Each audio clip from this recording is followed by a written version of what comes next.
Hi art teachers, I'm Joe Boatfield and I'm an elementary art teacher from Dallas, Texas. Hi art teachers, I'm Harris Waltuck and I'm a high school art teacher in Baltimore, Maryland. In this 5 minutes of art history, we're going to be talking about Corita Kent and how to teach her to your students.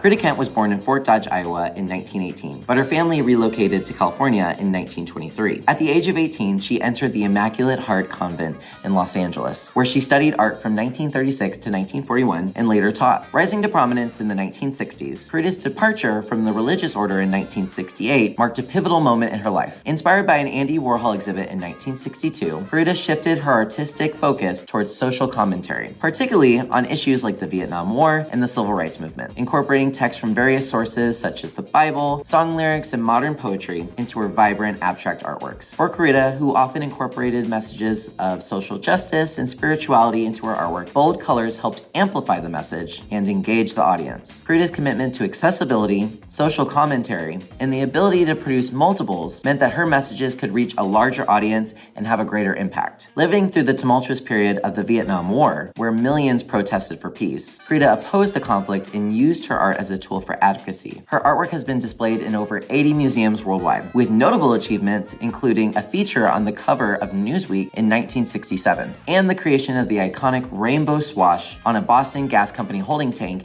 in 1971, recognized as the world's largest copyrighted artwork, and designing a stamp for the U.S. Postal Service in 1985. Her teaching philosophy included 10 rules. These rules gained broader recognition after her death in 1986, when they were compiled and circulated by her former students and collaborators as a way to honor her legacy and share her wisdom with a wider audience. My absolute favorite is number 6. Nothing is a mistake. There is no win and no fail. There is only make. These rules emphasize openness, curiosity, discipline, and the idea that mistakes are opportunities for growth. Corita encouraged her students and fellow artists to approach their work with joy, curiosity, and a willingness to push boundaries. These rules not only guided her own artistic practice, but also influenced generations of artists and students that studied under her at the Immaculate Heart College in Los Angeles. When it comes to secondary students, start by looking at the work. Students will look at Stop the Bombing from 1967. Have students describe details of the piece without any further context or information. Once they've noted enough details, provide them with an excerpt of her writing, which we'll include in the description box below. Having the students work in groups and using the internet, have the students try to figure out what was happening in 1967 when Corita made this piece. Have the students share a brief description of what the Vietnam War was like and how it was received or supported based on the short amount of research they've done. Following Kent's work, it's time to try a small printmaking exercise in the classroom. Students can pick a political or current event. They'll create 2 prints. One print will support the cause and the other will protest the cause. Students will have to incorporate key pieces of text to support both claims. Finally, they print those messages onto paper. Introduce Corita by saying that she creates art using text, words, and letters based on current events. Share a yellow submarine from 1967. Ask students what they wonder about. Have them write down any questions that they might have, such as why are some letters upside down and some are backwards in their sketchbook. Share a little bit about the events that this piece is about. It's about the Vietnam War, a war across the world that many people were very unhappy about. And it uses lyrics from a Beatles song. Even if your overview does not answer all of their questions, it prompts them to look at the artwork more deeply. You can even play the song while they're looking at the artwork. Using a digital design program appropriate for younger levels, use tools to create a poster for something that they feel passionate about. Brainstorm powerful words that can capture their passion that they can include. You can also do this with cut letters on a gel plate. Experiment rolling over the letters with ink and layering. Save you and your students valuable prep and research time with artist bios like this one of Corita Kent. Created for art teachers by art teachers, each artist bio includes a short bio, an illustrated artwork or portrait, quick facts, quotes, and reflection questions. Plus, there are tons to choose from in Flex Curriculum's huge library of student-facing resources. Discover how to get Flex with the link in the description box below. So that was Corita Kent in 5 minutes. If you have any fun facts or activity ideas, leave them in the comments below. Like this video, subscribe to the Art of Education University for more videos and series just like this. Bye!